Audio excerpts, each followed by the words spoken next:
jërë ngeen jëf mbokk yi teewlu xibaar yi marax yi fii ci M7 TV tey nag ponk yi ci gën a fës bokk na ci tàggat yaram muy ndam li nga xamante ni lay gayndey Sénégal yi am nañ ko ci seen diggante ak Qatar muy 3-1 ñoo ko doon féete fële ci université Cheikh Anta Diop bu Dakar.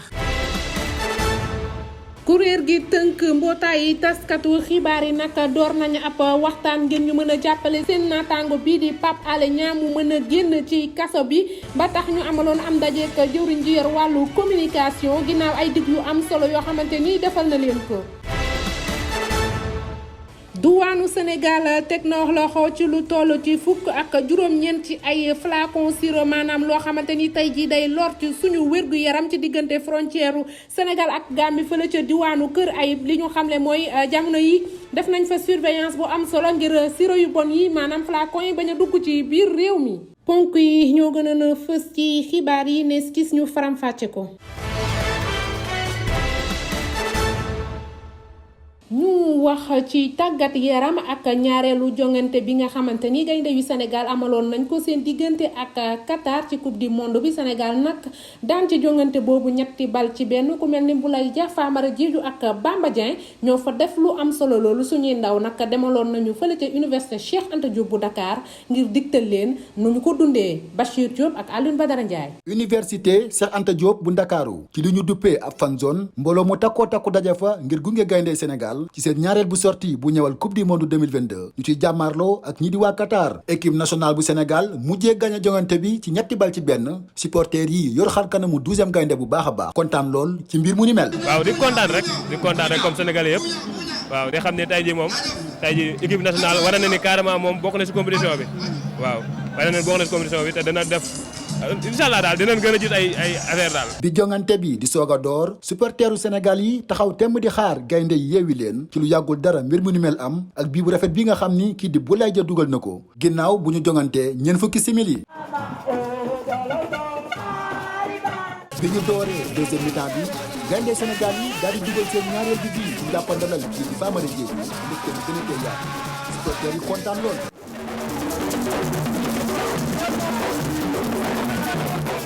ginnaaw bi ñu jongante juróom-ñaar fukki simili ak juróom ñu waa Qatar déggoo na ak benn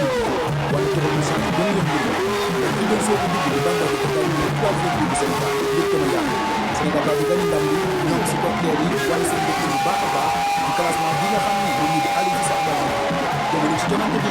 waaw changement yi def na effet parce que boo xoolee bi mu dugalee Bamba Dieng ak Elimane Ndiaye rek am nañ bii quoi. Témo def na effort quoi au moins il a senti le message des Sénégalais quoi parce que lu mu am solo si pour le changement tey moom def naa lu naaj ko lu kese yàlla.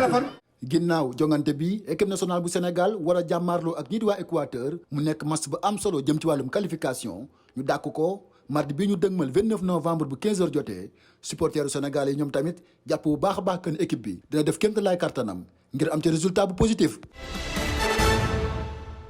ñu wax ci mbiru Pape Alé Niang jëwriñ ji yor wàllu communication ak télécommunication ak itam économie numérique dalaloon nañu kuréel gi tënk mbootaay yi taskatu xibaar yi ndaje moomu nag li ko waral mooy teg gi yoon teg loxo seen naataango bii di Pape Alé Niang njiitu coordination bi nag baab nañu tutelle d'urgence bi ngir ñu mën a booloo liggéey ngir mën a bàyyi seen naataango bii kuréel googu nag taxaw nañu tembe ngir gisante ak jëwriñ ji yor wàllum l'armée bi ak yoon ngir mën a am juboo ci seeni kàddu. am na beneen saisie bu douane Sénégal defati fukki flacon ak juróom-ñeent ci ay sirop yoo xam ni day faat boo xoolee lëmbe na Gambie ba def si juróom-benn fukk ak juróom-benn ñoo ci ñàkk seen bakken ci ñoo xam ni boo seetee seeni at si juróomi at képp lay tollu flacon yooyu nag jéem nañu ko dugal sax frontière bi dox ci diggante Gambie ak Sénégal fële ca Kër ay brigade commerciale bu douane bu zone boobu ñoo ngi ciy dànkaafu askan wi bu baax. Henri Eliane Yagen Sène dinañ ci indil ay leeral bu baax. fukk ak juróom-ñetti flacon doon nañ ay sirop yi mën a indil gàllankoor yu mag a mag ci wérgu yaramu doomu aadama. loolee nag doon lu ñu war a ragal lool ci li nga xamante ne mooy suñu santé publique. état d'alerte bi ñi di waa brigade commerciale bu douane bu Kër Ayib taxaw nañ ci temb démb. flacon yooyee nag ñu jàpp kuréel bi yor wàllu wérgu yaram ci àdduna si sépp ñu ngi leen di ràññee ci tur yi di Cokex Mala Macof di faj sëqët boole kook Magrip and Cold te ñu koy def ci baat ak promethazine yooye xeetu garab nag jot naa faat ci lu toll ci juróom-benn fukk ak juróom-benn ci ay ndaw yu toll ci juróomi at fële ca Gambie li ko gën a waral nag di laboratoire indien bi ñu naan moo leen defar di Maiden Pharmaceuticals Limited xayana fële ci kër Ayib nag njiit yi joxe nañ ay ndigal ngir kaaraange gi ñu gën ko dëgëral jëwriñ ji ñu dénk wàllum wér-gu-yaram fii ci Sénégal di Marie Khemesse Ngom Ndiaye joxe woon na fi ay ndigal lu yàggulu dara ngir ñu war a renforcer lii di système de surveillance épidémiologique garab yooyee ñu lim nag lii di OMS daal dina koy dàqal ci marché bi ci dëkku Afrique yépp li ko waral nag leen rek la amuñu benn autorisation te laboratoire indien bi ko defar nag OMS tey ñu ngi ko bëgg a teg loxo ngir dàkkal yi ñu mel opération bi nag ñu def ngir kaaraange am ci bile frontière daal dina tax ba gendarme yi def ab benn saisie ci wàllum xeetu morphine toll ci juróom benn téeméeri gramme ak ñeent fukk kilogramme ci chanvre indien ci lu ñu jot a jàpp nag xayma nañ ko ci téeméeri million ci xibaar yi ñu jot ci douanier yi defkatu ñaawteef yooyee fexe nañu daal bàyyi yooye charge yi ñu jotoon a yor ci benn village bi tudd Dangoro. task force républicaine dañoo mer ba futtu démb ci conférence beeg taskatu xibaar yi ñu amaloon te yàq nañu ci kuje gi lu mel ni xeme mu nekk taxawaay boo xam ni taxawaayu dànkaafu la it daal nañ bu baax ci itam ci Pape Alé Niang kàddu yi mu yëkkati woon ba waral yoon teg ko loxo Alioune Badara Ndiaye ak Basile Mané teewoon nañ ca boobee conférence. ñii di waa task force républicain ànd ak président de la république ñoo doon tontu ñi nga xam ne mooy waa Yewwi Askan Wi ak ñi nga xam ne ñoo jàppal tànk journaliste bii di Pape Alé Niang journaliste bii nag yoon da ko teg loxo ginnaaw ba ñu ko jiime ne daa wax li nga xam ne du dëgg dafa yor ay documents yoo xam ne l'armée bi képp ñoo ko war a yor. mais bu amee koo xam ne jóg na ne journaliste la def loo xam ne bokkul ak liggéeyam parce que lam doon def bokkul ak liggéeyam loolu du liggéey journaliste ñëpp xam nañ ko code de la presse wax na ko ñëpp ñi nga xam ne aussi xam nañ lan mooy presse xam nañ ne loolu bokkul ci métier journaliste donc koo xam ne journaliste la nee nga def loo xam ne bokkul ci sa métier journaliste boo violé loi da lay woo ne la violé nga loi noonu lay demee bu doon man noonu lay demee bu doon keneen koo xam ne du journaliste du avocat du keneen moom lay demee donc nañu jàpp nañu ko jàppee noonu président nag am na lu mu waxoon te mu ngi ci dafa ne woon duñu jàpp journaliste dans l'exercice de son fonction c'est-à-dire si liggéeyam kii nag mun nañu ne peut-être métier journaliste la mais lam daan def nekkul dans l'exercice de ses fonctions nekkul ci li nga xam ne mooy liggéey journaliste la. militant yu Benno Bokk Yaakaar yi nag nee nañ jotuñu mayeti kenn nga dëkkee ci manipulation di yàq deru kii di président de la république nee na képp ku ko nar a defati di nga jàkkaarloog ñoom. Yewwi Askan Wi ak seeni leader ñi nga xam ne defaluñ askan bi dara lu dul di pousser askan bi surtout la jeunesse pour ñu radicaliser wu jàmbarloo ak le président de la république loolu ku koy def tu es irresponsable. donc di wax ni la task force républicaine ñu ngi demander à ces leaders politiques de l'opposition de la retenue ñu xam ne ni Sénégal mbir mi day saxaar waaye du tàkk waaye ku bëgg a taal Sénégal jàppal ni yow la ñuy taal. ñiy féete ci nguur gi nag ñoo ngi artu Ousmane Sonko ak ay ñooñam di leen xam ne kat nit kuy yóotu nguur waroo dëkk di saaga république bi ak institution yi. un état doit être fort bu ñu bàyyi mënuñ bàyyi dëkk boo xam ne rek lu neex waay ngay wax lu la neex di ko def loolu nekkatul état yi dox ci àdduna bi yëpp état bi dafa fort on respecte la loi ku respecte la loi ñu dal sa kaw loolu mooy dëgg muy politique bi su defee yoo xam ne waru ko def ni ñuy dalee ci kawam noonu la ñuy dalee ci sama mbokku béykat bi nekk ci àll ba fële nga xam ne su defee loo xam ne waru ko def ñu dal ci kawam noonu la ñuy dalee ci journaliste bi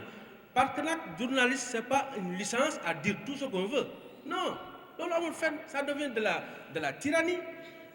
licence pour wax lu la neex def lu la neex amul ci benn réew loolu dans une république loolu amul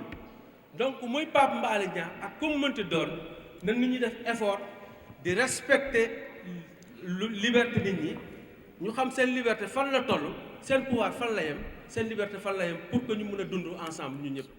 ñi nga xam ne mooy waa task force républicain nag ñoo ngi woo ñi nga xam ne ñooy l'opposition bi ñëw ànd ak président de la république liggéey gis nañ ni président de la république jamono ji ni mu wàññee dund gi ak ni ko waa bitim réew joxe nopp ngir ñu wëyal liggéey bi pour intérêt sénégalais yi. ñu wax ci nattu koppar gi ñuy amal ci pencum ndawi réew mi ñoo ngi koy wëyal ba nëgën ni ñoom jëwrin yi ñoo ngi wëy di wutante benn par benn ci biir assemblée bi ndaw yi fa teewal réew mi nag ñoo ngi càmbar nattum koppar yi ci jota am ci penc mi laata loi finance bu bees bi di ñëw ci atum 2023 bu ñu xoolee bu baax ci semaine bi ñu nekk daanaka jëwrin yu bari ñoo ngi leen di diingat ci seen ay ñàkk matale ku mel ni jëwrin ji yor wàllum tourisme wàllum wér-gi-yaram ak itam ki yor wàllum jàng ak jàngale Henri Sène dina ci def ab taxawaay bu baax ñu déglu ko. ñaari semaine léegi ñu ngi amal lu ni mel di votum budget assemblée nationale bu atum 2023 loi de finance bu bees bi la ñu tàmbalee saytu ci semaine bi la nag amaloon nañ votum budget wu tourisme wàllum wér-gu-yaram ak njàngaleem bi fii ci Sénégal ci gis-gisu ak càmbar li nu mel nag doon na ci taxawaayu kii di président assemblée nationale di Dame Diop jëwriñ ji ñu dénk wàllum liggéey ak dialogue social Samba Sy ak itam jëwriñ ji ñu dénk wàllum budget ak finance di Amadou Moustapha Ba ñu dooree ko ci wàllum njàng mi nag budget bi mi ngi toll ci lu ëpp juróom-ñetti téeméeri milliards ñu daal di koy xaaj ci juróom benn pàcc ëmb cycle scolaire yi doolu ci pilotage ak coordination administrative jëwriñ gi ñu ko dénk di Cheikh Oumar Anne ci jafe-jafe yu bëri yi député yi daal di yëkkati bokk na ci abri provisoire yi ñu jàpp ne néew na lool fii ci réewum Sénégal ñi di enseignants yi ci kaw loolee moom nag nee na dina fas yéene tàmbali di yaxanel bi léeg programme ñu tuddee PRORAP ngir soppali bërëbu jàngukaay yi nekk fii ci Sénégal ñaari téeméeri milliards ak lu teg mooy enveloppe bi député yi daal di voté ci lépp li jëm ci wàllum wér-gu-yaram gi dal bu ñu war a dalalee malade yi te ñu nemmeeku ko te ñu bëri naqarlu ko ci député yi bokk na li ñu xamle ak itam dimbali waaye laago yi ngir seeni wér-gu-yaram ak paj bi ci war ci l'hôpital yi kii di jëwriñ ji di Marie Khemesse Ngom Ndiaye wax na ni rek dina ci indi ay saafara ci lu mel ni suqali industrie pharmaceutique locale bi di gën a liggéey ci xeex jàngoro yi di wàllaate te di indi la gàllankoor askan wi liggéey ci di gën a yombal dem beeg dikk bi diggante dëkkuwaay yi ak lii di service de santé yi ci wàllum tourisme bi nag doon lu am solo budget bi daal dinañ koy voté ci juróom-ñetti milliards ak li teg ñenn ci député yi nag yaakaar nañu ne néew na lool ak suñ ko xayma ci lu mu mën a indil réewum Sénégal waaye kii di jëwriñ jiñ ko dénk di Mame Mbaye Niang indi na ci ay leeral ci itam daal di mën a tëral ab benn stratégie bi boole pàcc yu bëri laalee wàllum dem beeg dikk bi ak cet bi itam ci njiitu njëwriñ ci ñu dénk wàllum urbanisme ak ki ñu dénk itam kaaraange biir réew mi votum budget bi ci loi des finances bi ci atum 2023 ngi woy ba léegi gannaaw bu mu tàmbalee ak léegi alxames bee ñu weesu ci fukki fan ci weerum novembre budget bu bees bi nag nguurum Sénégal tëral mu ngi toll ci juróom benn junni milliards ak ñeent téeméeri millions ak li teg ci ajuma bi nag ñu ngi saytu budget wu jëwriñ ji ñu denk wàllum fonction publique ak transformation. kenn ci ñaari takk der yooyu réeroon ci samedi bi ñu génn te ñu bokk ci service inspection générale bu nguur gi ak direction bu renseignement militaire gis nañ ko néew bi ñu gisoon ci boori Cap Manuel ginnaaw bi mbokk yi ñaari takk der yi jàkkaarloog taskatu xibaar yi ci lañu jotee wote ba l'armée bi mu leen di firndeel ni ki ñàkk bakkanam ki ñu gis kenn ki sergent Fulbert la kenn ci ay mbokkam nag daar la daal di dem xool na fa mbir mi tëddee ci ñaar fukki fan ak ñaar ci weerum novembre la brigade prévôtale bu sapeur pompier ak marine nationale doon wër lii ngir ñu mën a gis ñi réer te ñu yëgal leen ko mu jëntal gi nag ci samedi bi ay ngoon ci fukki fan ak juróom-ñeent ci weerub novembre ci boori falaise roche bu Cap Manuel ci bokk yooyu nag ginnaaw bi ñu bañee lab gi nga xamante ni ñoo ngi ko doon wax lu toll ci juróom-ñetti fan ñoo ngi wëyal wër bi ngir ñu mën a gis adjudant gendarmerie bi di Didier Badji mi réer moom itam. jërë ngeen jëf ci teewlu bi ba ëllëg incha allah.